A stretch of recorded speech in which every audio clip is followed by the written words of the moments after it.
So, any new members? We'll start with that for today. Any new members here? I know we're kind of short on numbers today, but no one's new. No one's visiting. Anybody on Zoom that are new members? Yeah. Pick up. Oh, there's a new member. Hi. What do we got there? Yeah, my name is Lloyd. I'm a very interested in the mechanical stuff, and I have a friend in Taiwan. He's a founder of a phonograph museum in Taiwan. So I'm also looking for some items that are interesting to collect. Yeah, and they do want let especially the young generation to understand how the phonographs developed during the last 200 years. Yeah, Sure. which is very interesting. Sure. So that's very interesting, and very glad to Yep. join your society. Excellent. Thank So you. when did you join? long? Last December, just one day before I departed to Taiwan to visit the new museum. Okay. Is this your friend's book? No, no, it's not. No. Okay, I wasn't sure. Yeah. Okay. Uh, Good to have you. Let me see, announcements. I gotta have to pull up some of my notes because I'm not 100% okay, prepared. excuse me. Yeah, Okay, sorry. Okay, that's my friend's book. oh, here we go. That's What is your friend's book? yeah. You showed a picture of it. I don't know. You showed you different. We showed you. Oh, can we see the book again? See the book? See your book again Yeah. there? Okay, can you say? There we Oh, I haven't seen that one. go. Okay. Yeah, that is inside both in Chinese and the English. Thank you. Okay. Oh, thank you for that and welcome, Lloyd. Great to see you. Yep. Guess first off, we're a little short on numbers here today. How many got? Like 4 or 5, just a little over 10. Bill, I guess, is away. He's sick. We've got Mike Bryan, who's I guess in Japan, I understand. Where's Johnny? So don't know. There might be a few people that couldn't make it. So yeah, we're a little short today. So hopefully we get more people next month. But as far as announcements go, somebody that I didn't really have the privilege of knowing, John Rutherford. Oh, no. I don't know if there's anybody here Yeah. that can really vouch for who he was, Oh, but he really? passed away. I don't know the details of that, if anybody knows about that, but I was just gonna announce that. We're looking for someone to write a memorial for the newsletter. So if there's anybody that knows him, Zoom. He has an identical twin brother, died a year ago. Okay. So yeah, so we're looking for somebody to write up something for the newsletter. If there's anybody who knew him well and can do something, that'll be appreciated.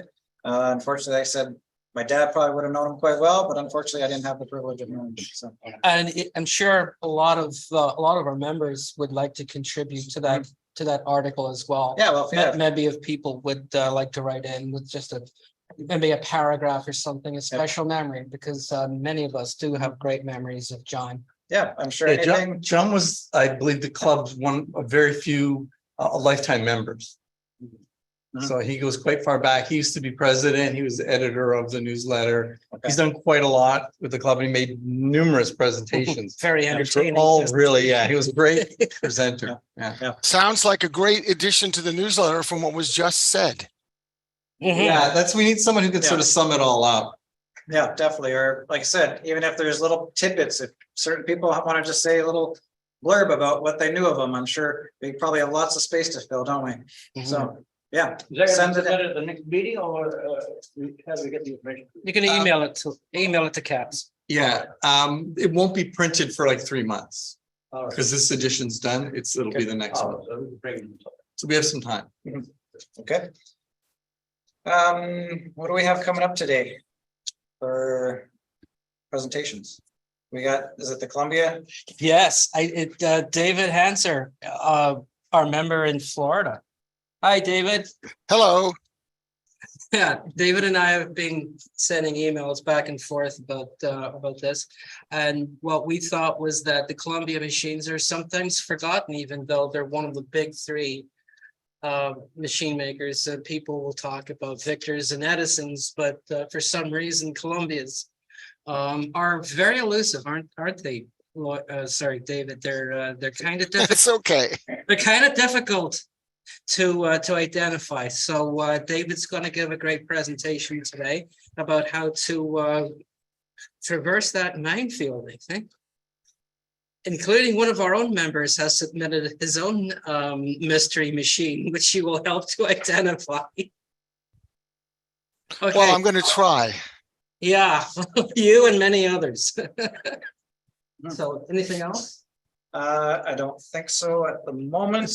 You're here with green. Did you want me to mention that Do first? that now. Why don't we do that first? Brian, can I make a short announcement? Yeah, I was just about to see if you're here. There you are. Okay.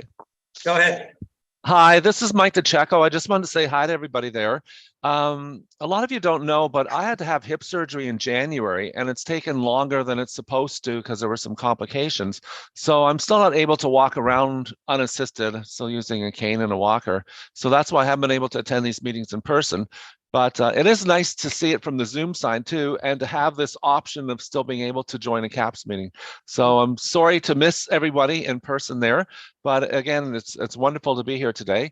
And I'm still active behind the scenes, a lot of emails and activities and things like that. And again, just wanted to say hi to everybody and explain why I'm not there. And especially thank Brian for stepping into my role and keep the ball rolling, and you're doing a fabulous job. I'm Thanks. doing my best, but I don't know if the numbers here today reflect how bad I'm doing or if it's I'm just kidding. I know. Don't So take what- it personally. It's hit and miss sometimes. I know. I'm just saying. There are a lot of us online. Yep. Yeah, Yeah, but that's good. I mean, that's the whole point of continuing these after COVID was to be able to just continue reaching exactly. everybody that we possibly can, not through Canada, but it's US too, if we have any. So, Great. all right. So is there any announcements for people today in the room? Anybody that wants to say anything, announcements? As always, Don Woodrow says to say hi. People on Zoom probably know Don Woodrow as well, but he was hoping to come today, but he couldn't. I still go to his place every meeting, before every meeting, to, try and get some parts from him. And, he's definitely, he's done with his repairs pretty much now. So he says hi. I have needles if anybody needs needles after. Other than that. Add one more member. Oh, yeah. Yeah. Okay, so shall we jump into? Yes. Richard Green. Don's just saying. No, let's go to Richard Green. Yeah.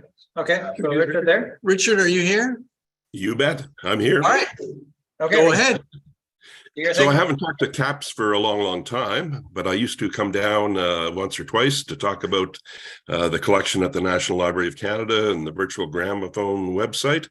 So I'm happy to be back here. I've been retired a few years. And when COVID came along, I started looking for some projects to do since we weren't going out much.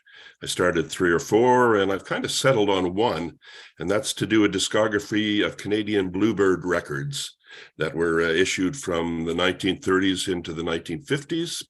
And I got going and I started going through catalogs and so on.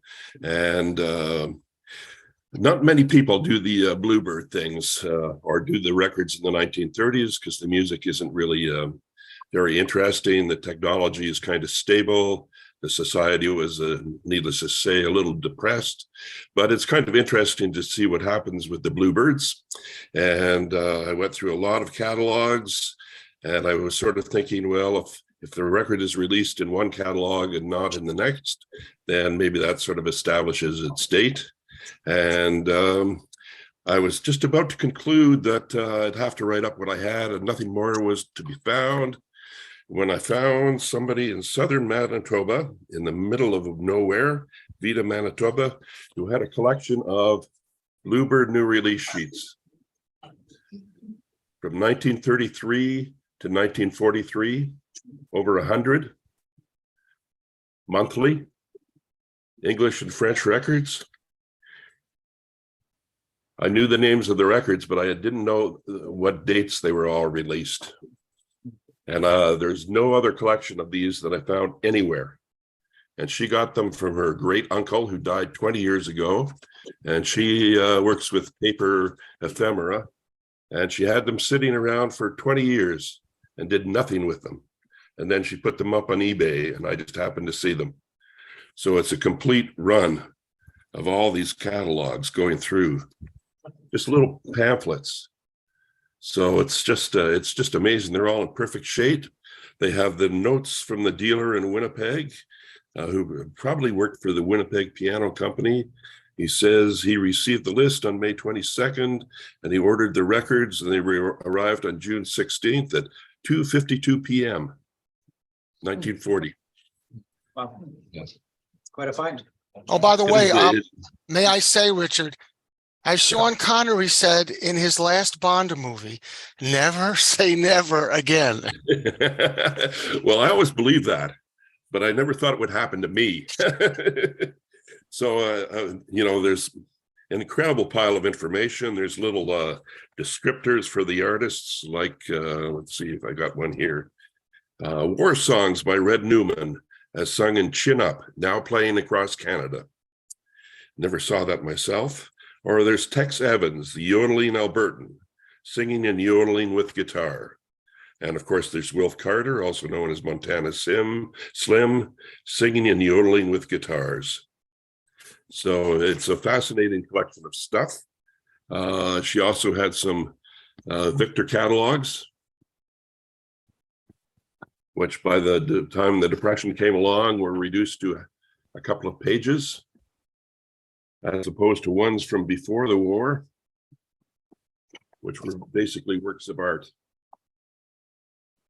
with 10, 20, 30 pages of new releases. These only had 4 or 5. So it's quite a find, but I still have gaps, which I'm hoping if people would go and look in their collection. And I know some of the members of the group have contacted me and come up with some stuff that I haven't got, because I'm also trying to figure out how long the record stays in the catalog. So you have somebody like Wilf Carter, who recorded in 1933 in Montreal, and his records are still available today, the same ones. You can stream them, you can buy them on CD. They were still in the catalog in the 1950s as 78. So he had a long run, and he was still performing up until the 70s. What else can I say? If you do have any catalogs or any new release sheets, they look sort of like that. I'm interested in Victor as well, because as I've concentrated on Bluebird, I've been also doing the ordinary Victor ones.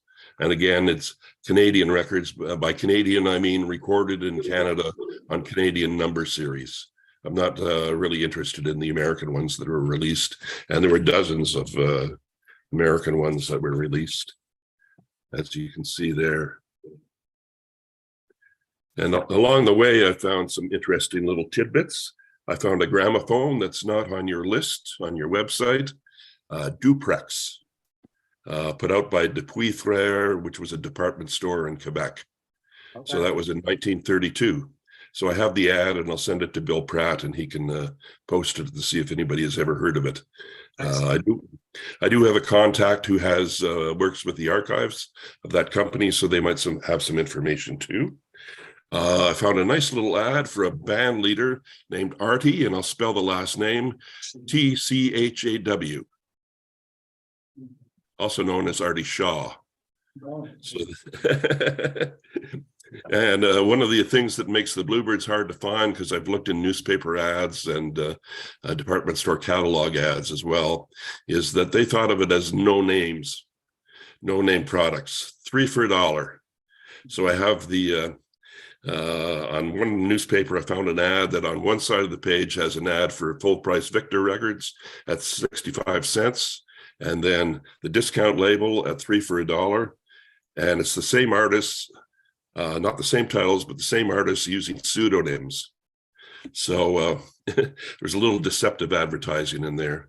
But I think Victor was very surprised that people bought Bluebird records and eventually bought them for the artists. Canadian artists like Wilf Carter was successful in the States, as was Hank Snow, but also American artists that came up to Canada, Jimmy Rogers, the Carter family, and they all had success across Canada, including in Quebec. So it's an interesting project, but I'm grateful that I found the mother lode of catalogs. So if you go through your collections and find some catalogs, please let me know. My search is up on the CAPS notice board. I think Bill has put it up. And feel free to contact me if you have any questions, or if you'd like to raise them now, please go ahead. So we can find like what you've compiled up to right now through the CAPS website, is that correct? Not yet, because I'm still finishing it off. I've got over 100 of these release sheets to process. Yep. So once it's done, I'll have it posted somewhere. But my sort of the search for what I'm doing is posted on the CAPS website. Okay. And I'm going to try and post the end results, which should be a discography of Canadian Bluebird records up on the web somewhere. I haven't quite figured out where. And I know collectors can be quite possessive about their collections and catalogs and stuff. And I'm looking for information. I don't need the original catalogs. So I'm not trying to borrow or impound your collections. But anything I am given, and one dealer gave me all his Canadian catalogs, an American dealer, I'm going to eventually donate to the Berliner Museum in Montreal. So, Hey, Richard, yeah. I'm sorry to interrupt, but my time is limited. I start work in an hour or so. Okay. So I need to get onward if you don't mind. I have sent you a direct message in the chat. If you Okay. could please follow through and send me, you can go on Facebook or you can email me, whichever you'd like. Sounds great. So Thank I'll you. leave it now. And if anybody has any more questions, please feel free to contact me. And if you have questions about anything else, collections at the library and so on, I'm here to try and answer them. Thank you. Yep, thank you. Good afternoon, everybody. I'm glad to join CAPS for Sunday, April 2nd. Good to see you all. Oh, good to see you. Hi, Richard. Should we start the Yep, presentation? so you want the Oh, do you presentation want now to for? give an answer now? Yeah. we Okay. should. Okay, David, take it away. Okay, folks, before we go into the presentation, I would like to show you this. I hope you can see it and the camera's not blocking it out. This is an extraordinarily rare top part to a Columbia BF cylinder phonograph. As you can see, a 20th century one. Now, on the end here is possibly something that you will never see again. It is the attachment that changes it from a 2-minute to a 4-minute machine. This is the cover that actually makes the change, and this is the gear work. The cover fits on, and in order to use it, you must have the screw to keep it in place. It's a flathead, it's extraordinarily small, and I need one because I can't install it on the top of my machine without it. So if anybody sees or hears anything, please let me know. I would first like to thank Steve and the Society for allowing me to make this presentation as a new member. This is greatly appreciated. And Richard, I just want you to know, I never knew anybody who could talk as much as me, and I'm very proud to know you. All right, Steve, shall we get started? Yes, we shall. So Let's share. First, where is the green. oh the green? So I'm just gonna. It's not doing. Hold on here a second. There you go. Oh, you want this? Right? All right, folks. I have, I think, 15 slides, starting with this one. This is a book I picked up on eBay. It is literally the story of Columbia Records. However, you will be getting the fascinating history of the Columbia Company in the very beginning. And it does take it up through bankruptcy and further down. And I never knew that Columbia Records went bankrupt. The factory started in, well, it was moved to Bridgeport, Connecticut in the 1890s. The company was actually started by Alexander Graham Bell and his cousin Chichester Bell, with a couple of other very famous people whose names I forget right now. As a matter of fact, it was their invention of the 6-inch cylinder which is about as wide as your thumb, covered with ocerite, which is a kind of wax. And that's what got Edison up off his butt to make the quote unquote perfected phonograph, which it wasn't. But that's okay. Edison was all about advertising and boasting. Next. If you have flat records and you wish to know more about them to a limited degree, this is a book which is indispensable. I tried to contact Robert Bombach to get his permission to use things, but I couldn't find him anywhere of any kind, and I'm assuming that he may no longer be. So with apologies to Robert Bombach, I would like to continue. This happens to be out of a catalog that I own. It's a reprint. You'll see it online on eBay. It's either red or orange in color. I am a bit color challenged. Now, this is a Columbia disc phonograph, obviously, and it is one of the upper end, the kind that you see on eBay for, I don't know, $3,500 and more. Next. Now you can see the comparison from my original to the reprint, and there are differences in content, slight but differences. Next. As Steve mentioned, this is his phonograph. Now, Steve, I can tell you that this, in my opinion, is in the book. You will see a photograph of it coming up.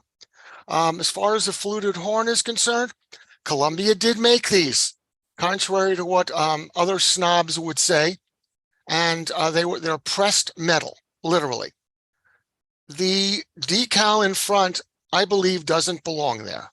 But if you look at the columns on all four sides, they are definitely members of the family of the phonograph you're hopefully about to see. It's the B60. It is the very last outside horn phonograph that Columbia made. I am not sure about the tone arm, but I'm pretty sure that the reproducer is wrong. As far as the crank, it looks fine to me, but it's very, very, very, very hard to tell, as there was no mention anywhere, inside or out, as to what this actually is. So we get to look at a line drawing of a photograph. Next. Sorry, 60H. You see, that's why I put it there. My memory is not what it used to be. You'll note the columns. You'll note the tone arm. But the best I can tell of the reproducer, it's not the same, because that one appears to be flat. It does give a great description. Much of the time, it'll tell you the dimensions of the base. It also will mention other interesting factoids. This is a book, if you're collecting Columbia, you must have. Mm-hmm. And next.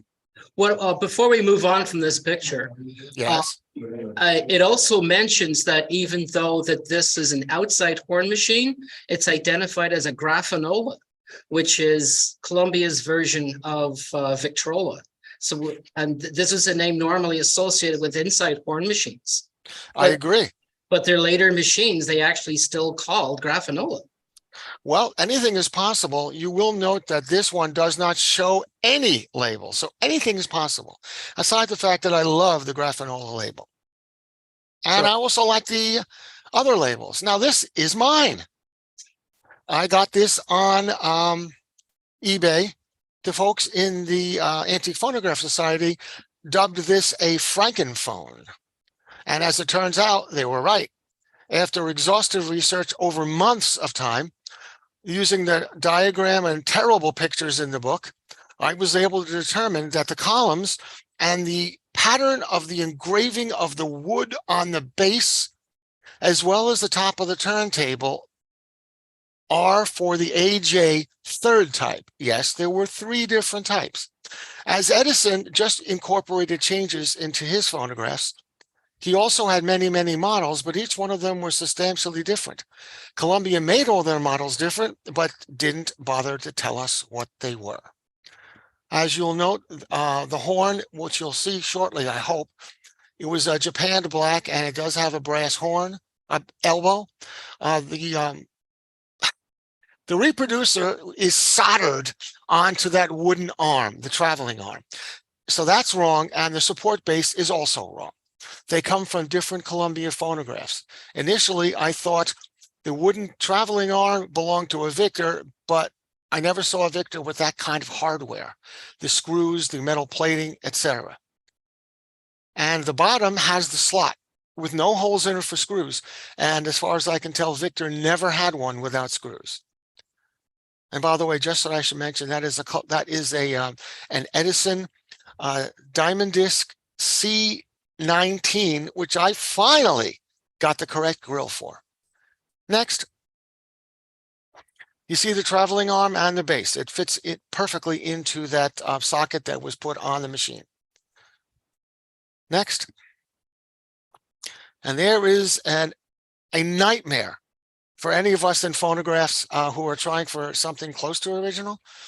And one of these days, maybe I'll get around to removing the solder and putting in the proper reproducer, which I do have. I also have an extra elbow, but I don't have an extra rubber insert. So if you have one of those, please let me know. And as you can see, the bell of this horn is black. I've got the proper one, which is brass. Next. Just some more fun pictures.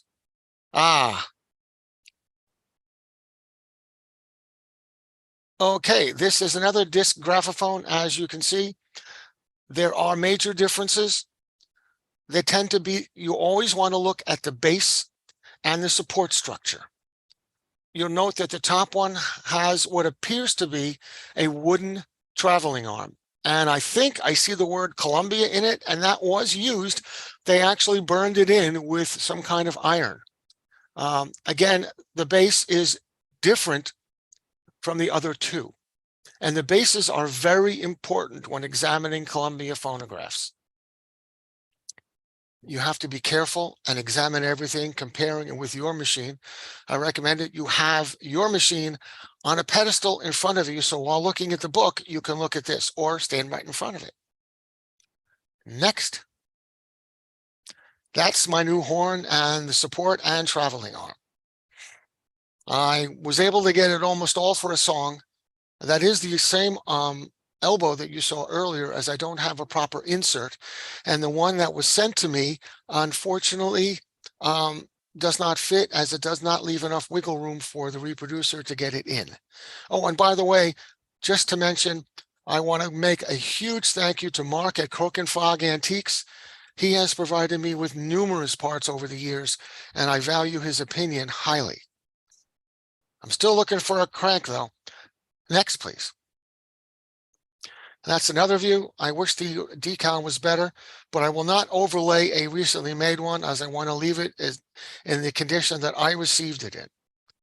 Next. Now, this is the wonderful example of what I was talking about earlier, a line drawing from a photograph, possibly from life, but done by a terrible artist. There's not much to say about this, except that it does show you the moving baffles in the front that will muffle the sound, unlike Victor's doors, which is how they got around Victor's patent on that.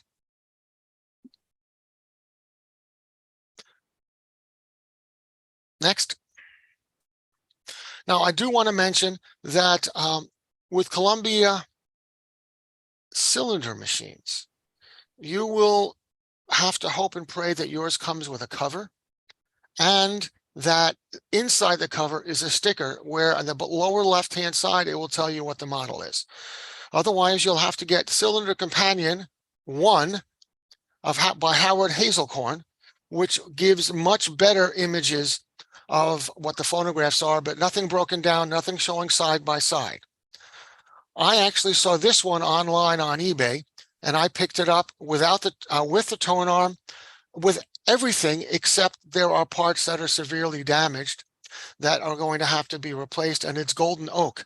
I was able to pick up another one which had all of the missing parts, and it's walnut. So I'll be switching over whatever I've got from this one to that, because it's got a broken tone arm bracket.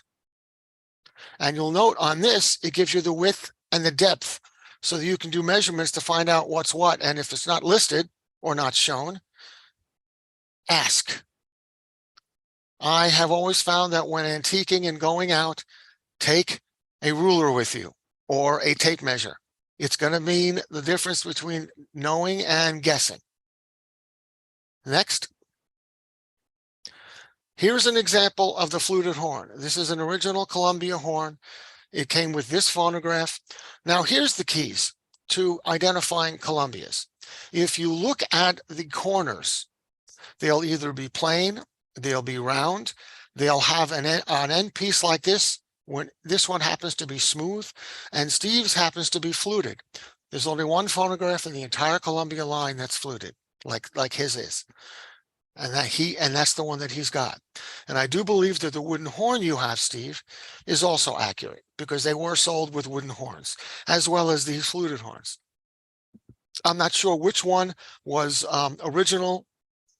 As you can see, they came in choices of red, green, and enameled metal, and was stamped with elaborate fluted designs. Now, another key to identifying Columbia phonographs, especially disc machines, is the base. The pattern of the molding on the bottom and the top are most important because they will let you help to identify a machine, or at least getting close to identifying a machine.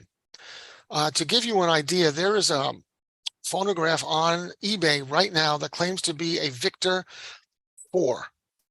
And indeed, it was a Victor 4 at one time. The nameplate says so, and the back, or wherever the nameplate is mounted, the front, is correct.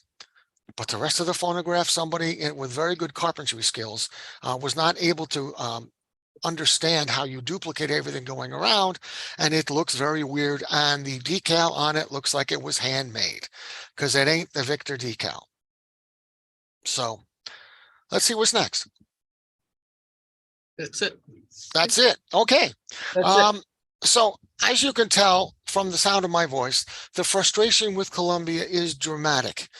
Figuring out my eclipse, I had to spend a half an hour going through that book, and the images shown were not exactly comfortable or reliably identified. And it's a constant source of aggravation for me as I see phonographs on eBay. Not that I can afford very much, but I'll make you an offer in a minute. I love to try to identify what it is, because then I can properly label it. And I'm offering to do a share, either one-on-one or with the society. I have hundreds of phonographs in my collection with thousands of pictures. The pictures taken by their owners trying to sell the phonograph. If you would wish, I can take a long time to upload everything I've got. I have got Columbia. Now, take an account. I am not a Canadian and have no interest today or to date on Canadian phonograph companies. However, when I see one, I save the images. I have not made a pointed effort of looking, but I will eventually. I'm also going to be looking at European phonographs because, being a member of the Antique Phonograph Society and the City of London Antique Phonograph Society, I am anxious to contribute as much as I can. So, Steve, you can tell me whether the society as a whole would like the images that I have, or if individuals would like to send me a request through the Facebook group, and I will endeavor to help identify and send you information so that you're able to do something with it. And I'm hoping that I can help you understand what you may or may not have there, or what you may be looking at a garage sale, a yard sale, a flea market, or even on eBay. And you can send me the eBay link. Oh, and by the way, there is some other information that I wanted to impart to you. There is a website called Intertique, and if you'll bear with me a moment, I'm going to pop over to it so that I can bring up, oh goodness, the website. I'm getting it now. Please bear with me. I didn't expect to do this. The website is called Intertique. If you just type in https://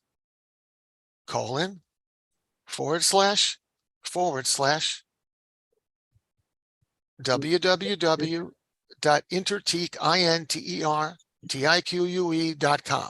And I know this is being recorded, so I'm sure that you can get to the recording and get this website. This is put out by a gentleman named Larry Bilton out of Randolph, Ohio. I have no idea if he's with us anymore, but in it, you can look up front mounts, cylinder, and rear mounts.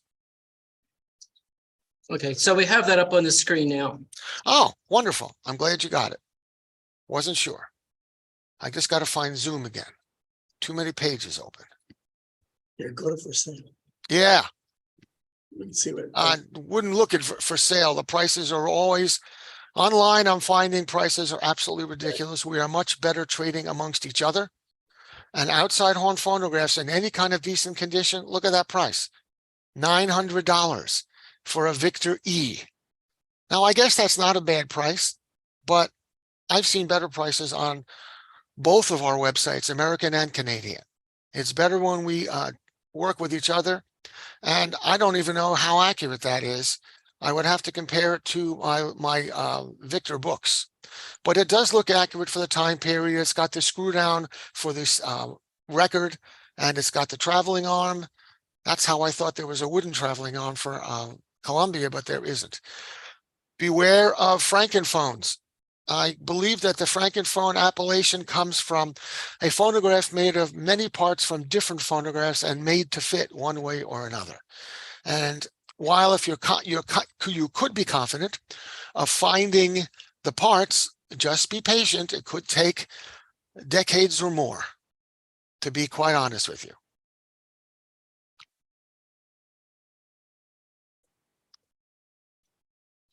Yeah, I'm just scrolling through the for sale right now, and I see a Victor 2 going for $1,650. As I said, scroll That's, down. that's quite high Okay.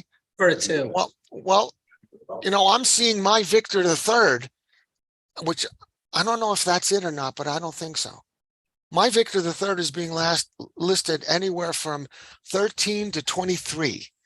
And there was one gentleman who's out of South Florida in Davie, whose name shall not be mentioned, who generally on eBay commands the highest prices of anything you see of any kind from any manufacturer. Yes, they are, oh, the heck, musical treasures of Miami.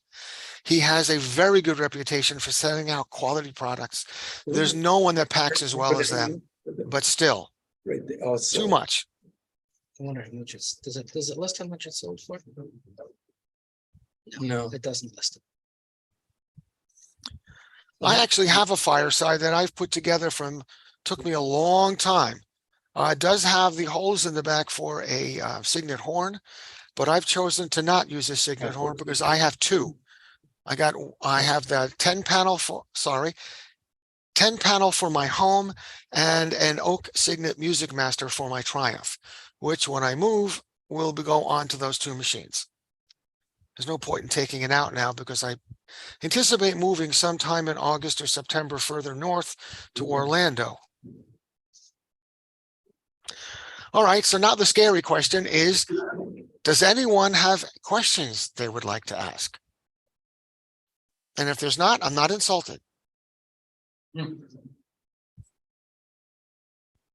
Is Mike Chico here? If you don't mind my asking. Mike Chico, is he there with the group? Mike Pacheco? He's probably on Zoom. I'm here, Richard. Oh, there you are. Good to see you, pal. Did you get the? Good to see. Okay, Richard, we're trying to complete David's presentations. Could we talk later? Fine. Okay, sorry. So David, you threw it out there if anyone's got questions about your presentation in Columbia phonographs? Or anything to do with any Columbia phonographs that are not, well, I don't go to the electric. Someday maybe if I can afford them. But right now I take some pictures of what's online, but I'm really all still wind up. Okay. I've often noticed, I don't know much about Columbia's, but I remember there's a tabletop model called a Favorite, and well, probably can't see it. I got a little tiny single spring one. It's up in the background there. Did they usually give names to their models as opposed to Victor having Roman numerals, or like was No, there they any didn't. logic in it? No? The one thing that you can count on from Columbia, that there's no rhyme or reason, no logic, no understanding about what people got, because I guess they got an invoice and it said what it was on it. I Okay. know that Columbia wasn't worrying about what we as collectors would do 100 years or at least 50 to 75 years later, which makes it all the more frustrating. And by the way, I have pictures of the favorite. And if you'd like, I can send you them so that you can make sure that what you've got is all there. And or Okay. if you're afraid to look, that's fine also. I will be working with Steve to help more closely identifying his issues or what possibly could or couldn't be. But I want to thank you for that information about the banner out front, because I know that the Graffinola was on all the later machines. There was also the Columbia external horn logo that was on all the many of the later external horn machines. I have never seen that logo on any other phonograph from Columbia. So Another question came to mind. Did Columbia use serial numbers the way Victor did? yes, good Did luck it? finding them. Oh. Yes, my BF has its name on it. It says type BF on the shaft, on the shaft that hides the screw arm to move the record across. Next to it, there is a metal circle that you could see what the serial number is, but you'd have to pull a pulley and belt off first. Wow. Which does make life a little bit challenging. Now, I have a Q and a Busy Bee, easy to find. My BKs, I've not found serial numbers yet. And the only reason I know they're BKs is because one of them had a cover and it said type BK in it. And I'm thinking of spraying varnish over it very lightly because it's disappearing with time. Ah. I have a BE, I have BE, BF, BK, Busy Bee, and Q phonographs. The Q and Busy Bee both say what they are on it. I don't recall seeing a serial number, but on those, I never really bothered to look much. On everything else, you just put a bee in my bonnet. I'm going to start looking to see if I can find something. Now, by the way, don't be afraid to buy a partial machine, folks, because things do fall in your lap over time. I got a BE that someone had mounted on a wooden frame of his own construction, looking like 1x1s made into a frame that he was offering with the phonograph. And I wrote him and said, no, thank you. Just send me the phonograph, please. And he did. And lo and behold, 3 months later, God bless him, Mark at Crook and Frog advertised a BE case. Well, I snapped it up before he could say, how long will this take? And I bargained with him to boot. I bargained for everything. The only one person who will not is listed on eBay as TVEL, Lev Zuckerman. He posts the price he wants, and that be it. So I understand that. Don't ask anymore.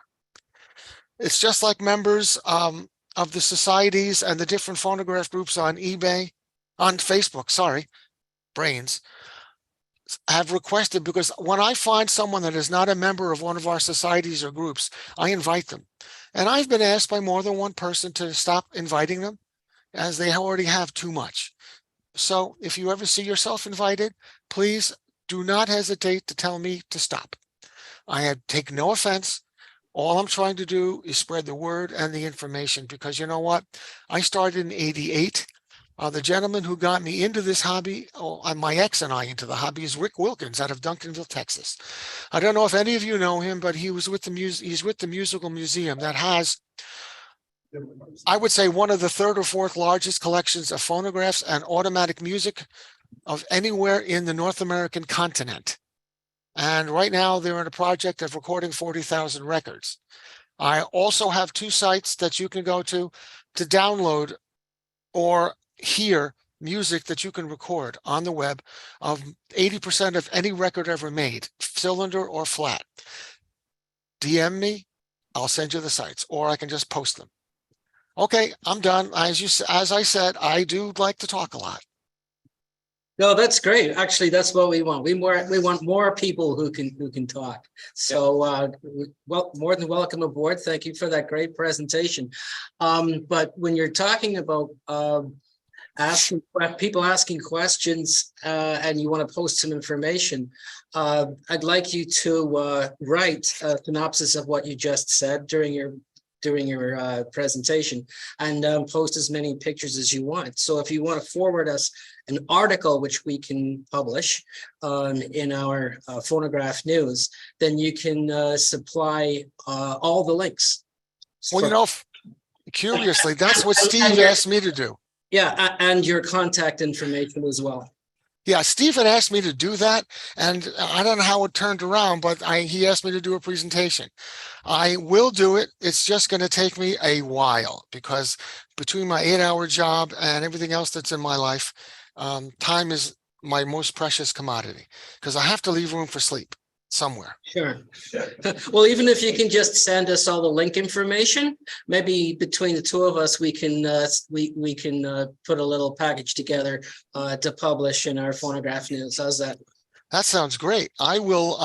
One of the first things I'll do is I'll take pictures, at least 3 or 4 of each and every one of my Columbia phonographs, both inside and out.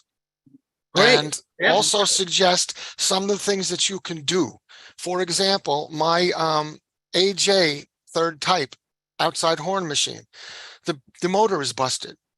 And I talked about getting it over to Wyatt Marcus for repair.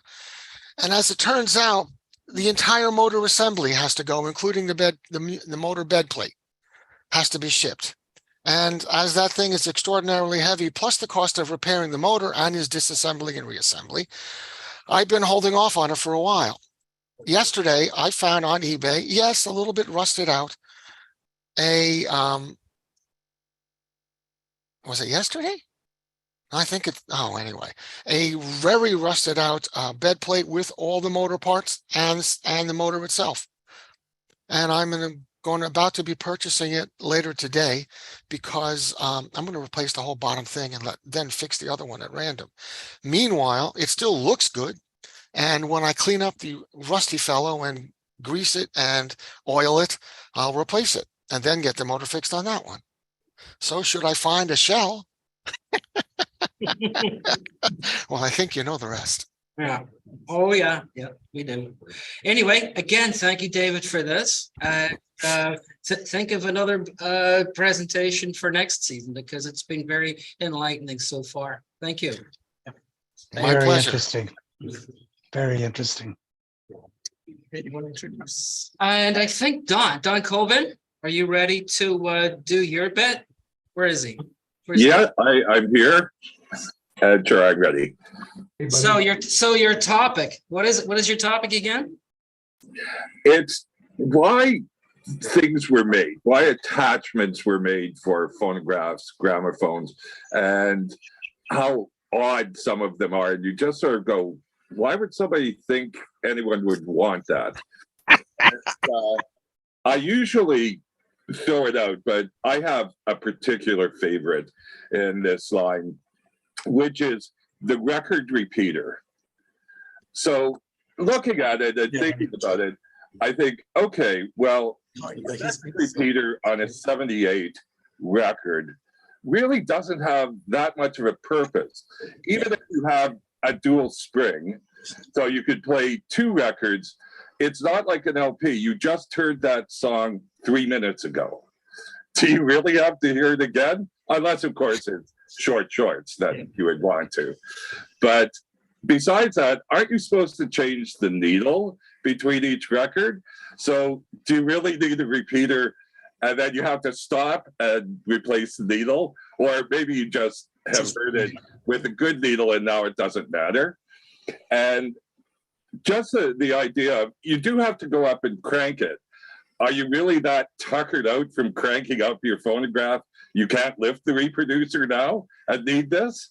So it's just one of those things that I think, why on earth would anyone think to make this or to put it on the market?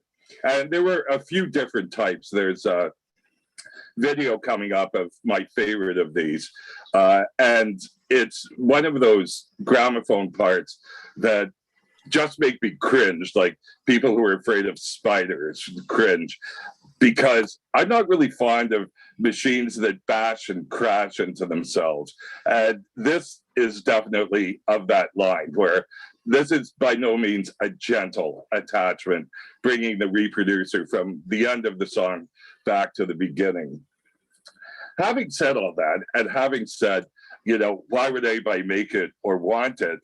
If I saw one of these today, I would so buy it.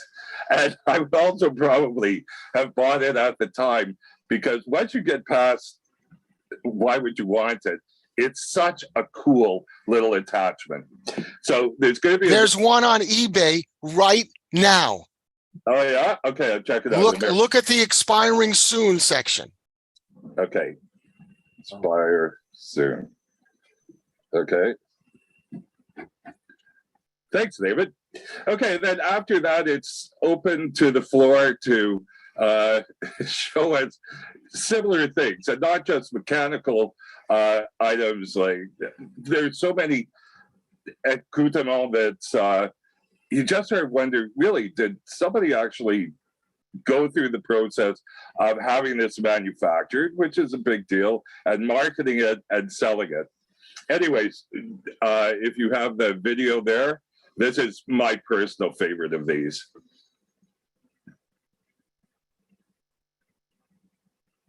That's the one up for sale. Excellent. Yeah, but the comments that I've seen are really don't do this too often, because the mechanism wasn't designed for it, and you will kill the record because it drops the needle on. Unless you're using using Burmese color needles from England. Anybody wants a link? I tried one. It's better than bamboo needles, and that's not going to damage your record. Yeah, like I say, this thing is brutal. But on the other hand, it's very cool. I like machinery, even if it does bash and crash like these do. Well, that's relatively inexpensive compared to the repeaters that you'll find for Edison phonographs, which go for numbers with commas in them. Just ingenious. Yeah. As the record runs out, the thing just spins around. Yeah, that's it again. That's one of the more elegant ones I've seen, actually. I agree. I think it's quite. It's a little on the decadent side. I can imagine spending the money to have this just so you can say to your friends, "What? You don't have a record repeater?" Yep, it's really great. Yeah, Angela. Okay, anybody else out there with weird and wonderful products? Yep. Angelo, you wanted to say something? Particular machine that you've got the repeater on, after to play through a complete record, you have to have it wound fully. At the end of playing, you have to wind it anyways. So that repeater is probably suited for a 3 or 4 string motor. You know, not for a single, but the machine that's on is on a single string motor. Yeah. But you get to hear 1.5 in a row. Yeah. Well, my Pathé number 28 or my standard Model X, well, they both need new springs because they won't even go through a full 10-inch record.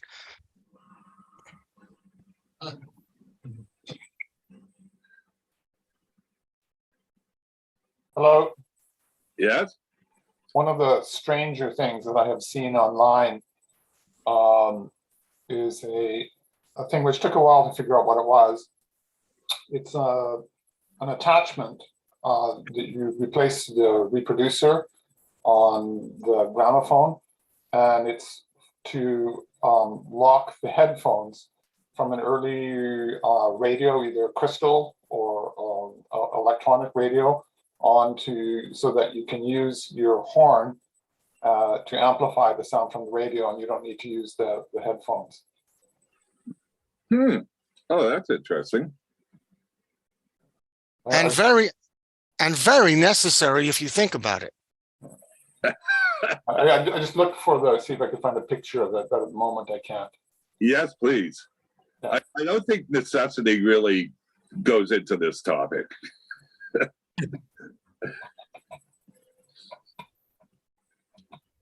Well, again, if anybody can find pictures of useless attachments, we'd all love to see them. So please send them in to us, and we'll do that as a follow-up in one of our publications, one of our Antique Phonograph News. I may have a couple or a couple dozen. Sure. Okay, that would be great. And anyone who has any of the dancing figures that were attached to your records. I posted those. I also There's a whole setup for sale. Okay. Yeah, I posted pictures of them. I'm not sure if it was on Canadian or American, but I'll post them all on the Canadian site if I didn't do it already. Okay, great. Anybody else? Yeah. And what's next then? Where are we? You're both, I mean, now. We've got,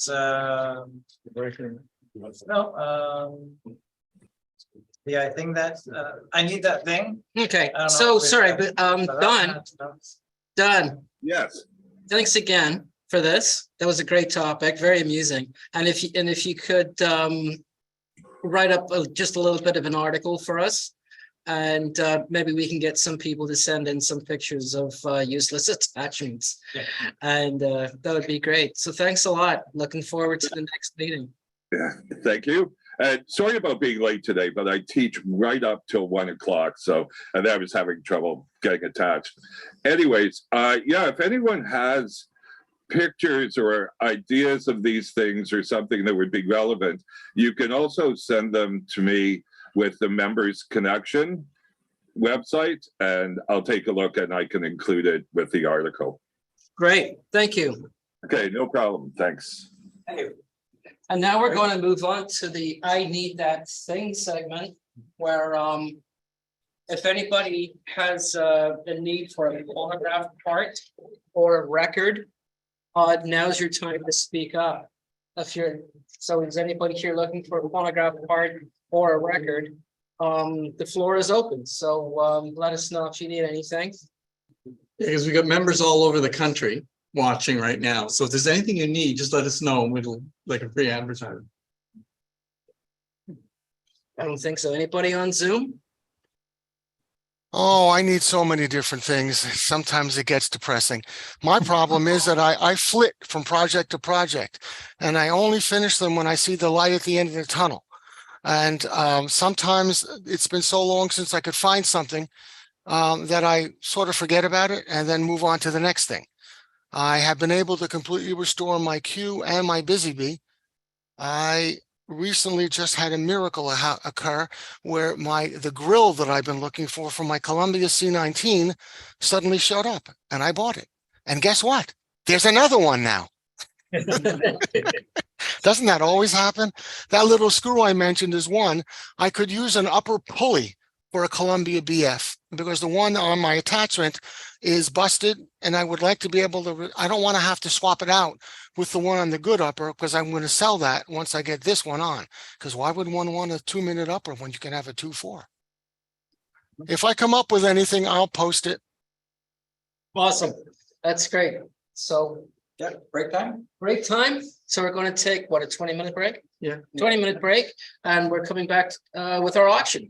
So tune in. Use a shot of something.